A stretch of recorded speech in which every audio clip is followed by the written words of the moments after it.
Doing well. To be or not to be in a recession? That is the question for today. Are we in a recession? How do you prepare for a recession? And how do you keep inflation from kicking you in your butt? I'm going to talk to you guys about some research I've been doing on this economy. It's a crazy economy right now. A lot of interesting things are happening. And we're also going to talk about some stocks that I really like. I'll give you my stock pick of the week toward the end of this conversation. So get comfortable, buckle up your seatbelt. We're going to get started on the Black Financial Channel right now.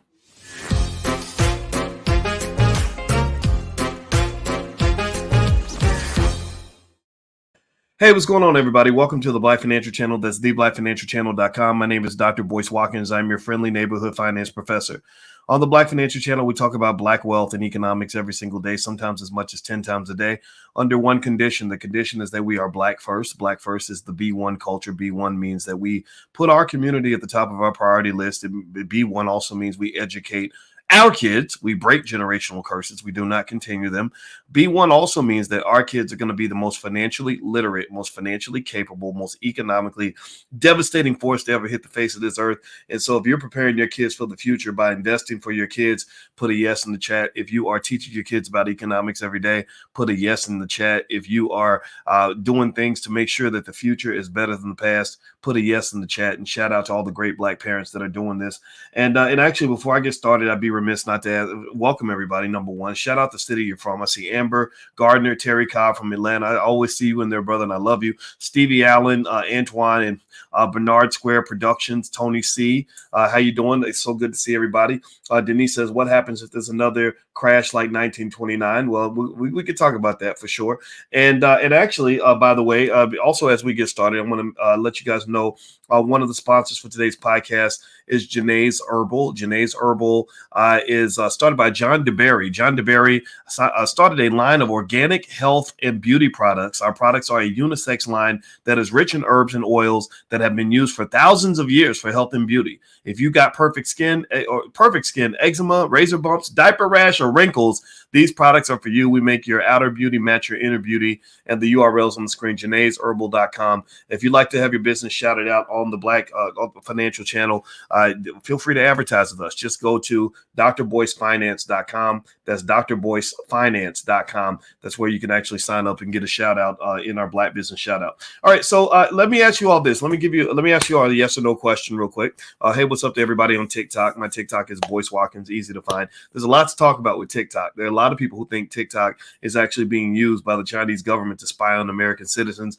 Do I think that they're doing it? Probably. I know how the Communist Party works, but then again, the Americans do the same thing. But then at the same time, China does not allow a lot of American social media companies in China. I don't know if y'all know that or not, but when I went to China, and I've been there twice, I taught a class in China. The students there were the best students I ever taught. But then also I went there again with my wife. And when I was there is no Facebook allowed in China. There is no Google allowed in China. If you go look up YouTube in China, you're going to get a dead website. So the Chinese don't allow us to do to them what they're allowed to do to us. So it's going to be interesting to see how this all plays out from a national security standpoint. So if you think that people are being overly paranoid when they worry about that kind of thing, they're not. It just is what it is. But I still have my TikTok, so maybe I'm a hypocrite. Who knows? Anyway, let's jump into this. How many of you, yes or no? Hey, yes or no? How many of you think we are in a recession? Sylvester Stallone, Salamo 2011, and Chiquita, do you think that we're in a recession? Yes or no? Do you think that we are in a recession right now, like sitting in the middle of it, like just it's going, we're going through it, we're there. It's not the future, it's the present. How many of y'all think that we are in a recession right now? Give me a yes or no. Okay, so Derek, Anita, I see your yes. I see Fuzz Beatboxer says me. Terry Cobb says hand up. Okay, yes, we are. Beatrice, Tony C, Phil Jones, Amber Gardner, Cliff Cole, I see you. All right, so yeah, all right, so here's the deal, right? So you're not incorrect on that. A lot of people feel that we are in a recession. A lot of people feel that we're already there. But here's the thing. I know that people say, I've seen people, do podcasts and they say, welcome to the recession. We're in the recession. We're in the recession. I'm not saying that they are wrong. They could be right. But here's where I'm going to draw a little bit of a nuance in there to kind of help you understand how recessions work, is that they're not 100% correct. There are economists who don't believe that we're in the recession yet. There are economists who believe that we're confused right now with the data. A lot of people have used the standard definition of a recession to be 2 consecutive quarters of negative economic growth. That is actually not the technical definition used by the National Bureau of Economic Research. They go much deeper. They look at a number of measures to determine if we are in a recession. So if you ask the head of the National Bureau of Economic Research, are we in a recession?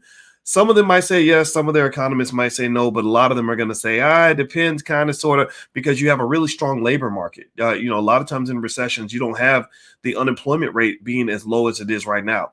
I went out and I was talking to a brother that was working security at one of the buildings I had to go visit today for a business meeting, and he said, "You know what? We were just saying, how you doing? Good to see you, whatever." And one thing he said was, I said, yeah, it's a blessing to just have a job, man. And he said, there's jobs everywhere. He said, if you don't want to work, if you don't have a job, it's because you don't want one. He said, there's jobs everywhere, and that's true. A lot of people were hired. Millions of people were hired in the last quarter. And what economist Jeremy Siegel has brought up is that it doesn't make any sense that all these people were hired, yet GDP went down. Usually when that many people get hired, productivity goes up, which makes GDP, gross domestic product, go up. He said it went down. So they're trying to figure this out, what's going on with this productivity paradox. So are we in a recession? I'm going to say it depends on which measuring stick that you use. We may be in one, we may not be in one.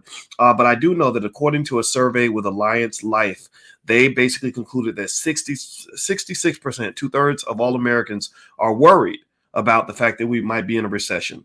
They're also worried about inflation. The majority of Americans are worried about inflation. Different groups have different concerns based on their age. They looked at Gen X, they looked at millennials, they looked at boomers, and then there's that other group. Which is it, Gen Z? That's after Gen X, and then after Gen Z, there's another generation. See, that's how I know I'm getting old, because all the generations keep adding up. Generation X, we used to be the young ones, but that ain't true no more. So anyway, so what's going on right here is that you do have a lot of concern. And what I'm going to do is actually talk to you about sort of the dynamics of what's going on, how people are feeling, and how this is probably going to play out, and also how you can prepare, how you can make sure that you're ready for the future. So if you could hit the thumbs up button, thumbs up, share, subscribe. And I want to give another quick Black business shout out to realinvestors.com/challenge-2s. That URL on the screen.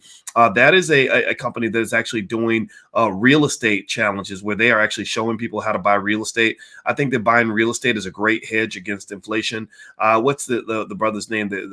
Sherman Ragland. Sherman Ragland is doing a series of real estate challenges, and he's asking basically if you are interested in getting started in real estate investing, you can go to realinvestors.com. Sherman Ragland's award-winning MBA who's mentored over 1,200 people in real estate, quick cash, cash flow, legacy wealth, etc. He has a 21-day program that you can sign up for. That URL's on the screen. And that's the next Black business shout out I want to do. And I want to mention that actually real quick in terms of real estate. Here's the thing. Okay, let me know. Do you guys really want to know what I think about inflation? You want me to give you the scientific breakdown, or you want me to really tell you what I really think about inflation? Tell me if you want me to give you the Uncle Boyce perspective on inflation. I can give you the Dr. Boyce analysis of it, but I'm gonna give you the Uncle Boyce. Uncle Boyce is a little bit more raw. The Uncle Boyce perspective on inflation is that inflation is a bunch of crap. It's a bunch of BS. Inflation creates massive amounts of inequality in this country. Inflation is a scenario where the rich get richer and the poor get poorer, and it's systematically embedded to ensure that those of you that are working regular jobs, getting regular wages, are gonna get screwed. Inflation, there's a documentary on Netflix that I highly recommend. I think it's on Netflix, maybe on something else now, but I believe it was called Boom Bust Boom. Boom Bust Boom it was brilliant. They had Nobel Prize winners speaking, but they would use puppets to try to, make it funny, and they would make little songs about economics. And they talked about how capitalism naturally creates these booms and these busts. I'm not anti-capitalist, but I'm not pro-capitalist either, because it's like a gun. Do I like guns or don't like guns? I don't hate them all the time. Sometimes you need a gun, but then sometimes guns will shoot you in the foot if you don't know how to use it, or use it on the wrong person, or whatever. So guns make me nervous, but at the same time, I like guns when I need one, right? So it's the same way. Capitalism is one of those things that has benefits. There are times where capitalism is what allows you to live this wonderful life that you live as an American, where you've got these privileges and all this wealth and everything else. You're wealthier on a per capita basis than any country on earth. However, capitalism also, it's like an economic drug, and it can create booms and busts unlike any other. So in a way, think of it like drinking your coffee. When I drink my morning coffee, I get going. Any other coffee drinkers in the room? Anybody drink coffee? Give me a guess in the chat if you're a big coffee drinker. So I got my coffee cup right, actually, like literally right here. I have a cup of coffee every morning, and I'm probably even addicted or something. I don't know. I need my coffee in the morning. I'm not a normal person. Well, the coffee gets you going. It's like, yeah, let's go. I'm smarter. I'm sharper. I'm on top of everything, and I'm like that for about 4 hours. But then what happens? You start, right? When you crash, you're done. You need to go take a nap at that point, right? And, so there's the high and then there's the low. Or just like love, if you ever want to have a really boring life, never fall in love. If you never have sex, never date another human being, because you'll never get hurt. You'll never get your feelings hurt because there's nobody around, but then you'll never experience the joy and the excitement of what love brings to the table. Love is wonderful, right? Some people believe that life is a full journey of love. Well, love kind of is like a little bit, not quite, but you can compare it to capitalism. Capitalism is a type of economic love. And similar to regular love, this economic love creates the most amazing experiences, these tremendous economic possibilities, this massive amount of wealth. But then it also creates those crashes, those times where you get your heart broken and you get devastated and you feel like somebody just left you on the corner in the trash, and it makes you never want to date again. Right? So a lot of people, when they go through the bust period, the bust phase of capitalism, that's when they start saying, I think I should just be a communist, or we need socialism. And all those, actually, believe it or not, all those different ideas are good or bad depending on the context. If they're executed properly, all of those ideas, communist, socialism, Marxism, there are good ideas in every single one of those ideologies, right? And then bad ideas too. So capitalism kind of does that. So with inflation, the reason inflation pisses me off a little bit, to be honest with you, is because people like me are beneficiaries of inflation. I'm a rich man. I'm not a broke man. I know how to make money. My PhD is in finance. I studied finance because I knew from a long time ago from my daddy that if you want to be good at something, you study how to do it, and you study it harder than anybody else. It's like basketball. If you want to be the best basketball player, you spend 10 hours a day on the basketball court, and then you'll be dunking on fools all day long, right? So I never understood why there are people who say they love money, they want to make money, they want to get money, but they don't spend any time studying money. That makes no sense to me. I spent all my time studying money. So people like me who study money and understand where the money is, how to obtain the money, how to make the money work for you, we benefit from inflation. Why? Well, because there's something, and they talk about this in that documentary, Boom, Bust, Boom, excuse me, that they talk about how inflation creates something that can be exciting yet really devastating. And it is a subcomponent of inflation called asset inflation. See, a lot of times when we talk about inflation, we end up talking about the price of bread, the price of gas, things like that. But really, asset inflation is the really, really interesting part of inflation, because that also impacts things like the price of stocks or the value of real estate. And who ends up owning the stocks and the real estate and everything else? It's the investors. So if I'm an investor and I own stock, then guess what? When inflation's shooting up, my stock prices are going up. If I'm an investor and I own real estate, then when inflation's shooting up, the value of my houses are shooting up. I bought property 2 years ago that's worth like 20 or 30% more than it was when I bought it 2 years ago. That's crazy. I didn't do any work for that money. That's hundreds of thousands of dollars, literally, that just appeared magically just because you own the asset. So this is one of the reasons why I tell you guys 100%, like I'm really telling you, this is crystal clear to me. I want it to be crystal clear to you. If you want your kids to get ahead in America, you must teach them to own assets. You must teach them to own assets. You must teach them to own assets. Because the people who get screwed by inflation are the people who don't own assets, who are working for a living. The U.S. wage, if you adjust it for inflation, has not even gone up in the last 50 years. What they call the real wage. Right now, the average worker makes about $27 an hour. Back in 1972, maybe they made $3.50 an hour, something like that. They said when you adjust for inflation, their wages have not gone up, but the cost of everything is going up like crazy. So don't put your kids in that category where they're going to lose from inflation. Put them in a category where they're going to win. You got it. Give me a yes in the chat. I need a public confirmation. Give me a yes, a public confirmation right now that if you have kids or if you're going to have kids, you're going to make sure your kids are ready. You're going to teach them how to own assets. You're going to buy shares of stock for them when they're young. You're going to prepare them to be on the top of the economic food chain, not at the bottom. Give me a yes in the chat if that's what you're going to do. I need you to verbally confirm this. I would like everyone to answer. Everyone, please put a yes in the chat. I'm literally begging you. If I was on my knees, I would literally get on my knees. Last time I got on my knees was when I proposed to my wife, and some of y'all saw that. Well, now I'm getting on my knees and proposing to you and begging you, please take care of our children. Please get our kids ready for the future. Please don't leave them out here stuck and struggling, because it is hard. It is so hard. And some of you know this firsthand. All right. Thank you. I got my yeses. Thank you, Donna and Michael and Tiara and Herman and everyone else. I appreciate you acknowledging that. All right. So do me a favor. If you could, please hit the thumbs up button. Thumbs up, thumbs up, thumbs up, share, subscribe. And don't forget, I'd like to, because we have the shout outs. I want to, if you don't mind, I'd like to acknowledge the Black businesses that are sponsored the podcast. Janae'sHerbal.com. That is one of the sponsors for today. And I hope that you will go and patronize these businesses. And I'm actually going to read. I have a little thing that they sent me with Janae's Herbal. Let me see if I can find it. Janae's Herbal is a company that, what do they do? Let me see here. Oh, wait, I'll find it in a minute. I'll find it and I'll read it. Sorry about that. I'm bad. I'm not so good with this stuff just yet. Oh, Janae's Herbal. John DeBerry says he's the owner of Janae's Herbal. It's an organic health and beauty product line. Our products are unisex, and they're rich in herbs and oils that have been used for thousands of years for health and beauty. If you've got perfect skin, eczema, razor bumps, diaper rash, or wrinkles, these are the products for you. We make your outer beauty match your inner beauty, so you can visit Janae'sHerbal.com. If you want to sponsor a podcast and have me shout out your business the way I'm shouting out these businesses, just go to drboycefinance.com and you can do a sponsorship if you'd like. And believe me, I will promote your business. And we do reach about 1 million people a week on the podcast. So I'd love to support you. And if you support us, and it's kind of a nice trade. All right. So with that said, here's a couple of things that I found in this survey from Allianz Life. A couple things. One, they said 71% of people are worried that their wages are not going to keep up with inflation. You should be worried because they won't keep up with inflation. As I just explained to you a second ago, inflation tends to benefit rich people. That's just a fact. Number two, the Biden administration is in this weird denial where they're basically saying that we're definitely not in a recession. And they're making the point to say that look at unemployment. Unemployment is really low, so we can't be in a recession, but nobody's really talking about the quality of these jobs. Nobody's talking about what they call underemployment.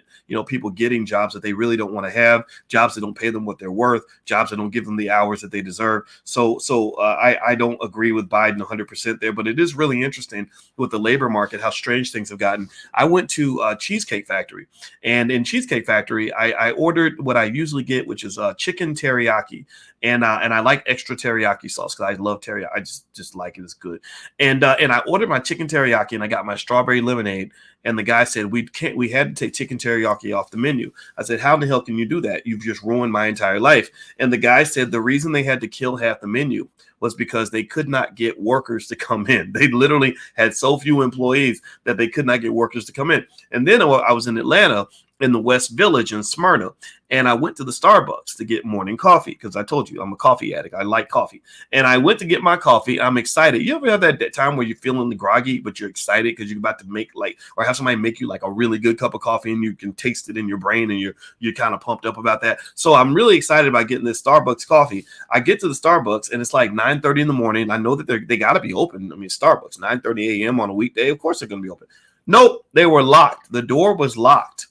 And the reason the door was locked is because Starbucks said that they could not find enough employees to run the store. So they had to shut the store down. So the labor market has gotten really, really strange. A lot of people have exited the labor market. A lot of companies need employees. And what they believe, here's one thing that they believe. This is where you got to kind of be mindful, is that they believe that in order for us to really get through the recession, in order for us to really feel the lows of what's coming in the economy, you're going to have unemployment rise. It's going to end up rising to 8 to 10%, they believe. And that's when you're going to start really feeling the effects of the recession. What I hope doesn't happen is what they call stagflation, where the inflation is also strong and the economy is weak. That really sucks. That's like you having, your expenses are highest when you have the least ability to pay. It kind of sucks that way.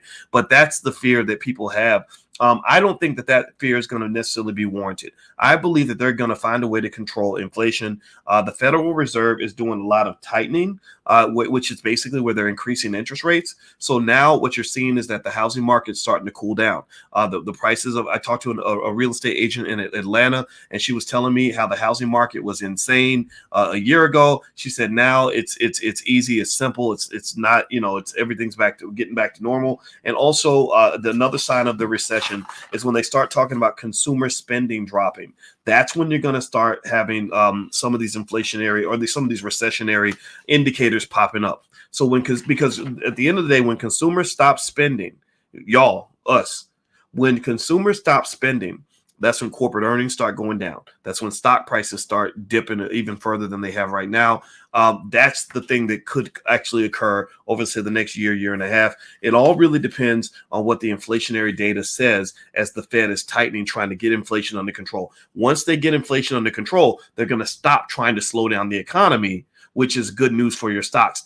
What I'm optimistic on it in a certain context. Jeremy Siegel, who's an economist at Wharton, said something like, he said that he believes that the Fed is going to see inflation slowing down. They're also going to see the economy getting hit hard by the increased interest rates, and he believes they're actually going to pivot. They're going to switch and slow down the rate of tightening. I believe at that point, that's when your stocks are going to start going crazy. And here's the bottom line. If you want to get any advice or any thoughts from what I'm talking about right now, let's mark my words on this. This is a great time to buy stock. In 3 to 5 years, most stocks you buy in solid, large American companies are going to be purchases that you will not regret. Do you get that point? If you're looking, if maybe all of my talk is kind of throwing you off a little bit. I know sometimes I talk fast, and I don't mean to do that, but literally right now is a great time to buy stock. There are stocks that have prices right now in quality companies where they will never hit that price ever again. That price will be gone. So if you have some extra money to invest, don't make the mistake a lot of people are making. A lot of people are staying out of the market because they're afraid of losing money. I'm not saying the market can't go down further. It could. But if you sit on that sideline, you're going to miss out. And believe me, inflation sucks, but inflation sucks really bad when you're not even able to benefit from it. Wealthy people tend to benefit on some level from inflation in a way that working class people do not. All right, so a couple things I want to remind you guys of.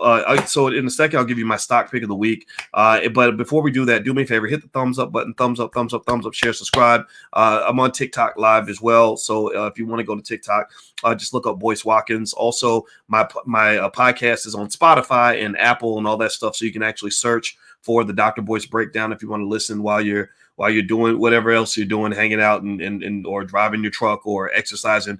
And also we have financial flashcards for children. These are a great way to teach wealth and economics. And so we actually have a discount bundle where we have the financial flashcards that teach stocks and investing. And then we have the entrepreneurship flashcards, which talk about building and starting businesses. I believe that if you want your kids to get ahead, you teach them that stuff early. They're very effective. They work extremely well. So if you'd like to take a look, just go to financialflashcards.com. That's financialflashcards.com. All right, and don't forget that we're also having our All Black National Convention October 28th through the 30th in Charlotte, North Carolina. If you'd like to join us at the convention and meet other like-minded people who think like you, who are doing what you're doing, just go to boycewatkins.com and look for the A, B, and C, and you'll find the passes there. So my stock pick of the week is Amazon. Amazon is a company that I believe in deeply right now. I have every reason to believe that buying Amazon consistently, even if you bought 1 share or 2 shares per week or per month or whatever you can afford, I believe that if you did that consistently and you don't sell your shares over the next 5 to 10 years, you're going to be really happy that you did it. So Amazon is the stock pick of the week. That's my favorite stock. There's some other stocks I grabbed from my students this week. And of course, if you want to join my class, just go to boycewatkins.com. But Amazon's kind of the one where based on my research, I felt really, really good about investing in Amazon. And one of the great things about Amazon is that they just have good management. They know how to make money. They know how to endure downturns. Amazon's pretty much always going to be good, at least based on where they are right now. All right, guys. So I've got to go. My wife is waiting for me. She wants to go running. So let me go ahead and head on out of here. This week, I'm going to be in Houston at the Power Networking Conference. Dr. Joyce C. Frazier is the host. So I'm really excited about that. And so I'll tell you guys more about that later. So please have a good night. God bless you. And I will see you soon. Take care now. Peace.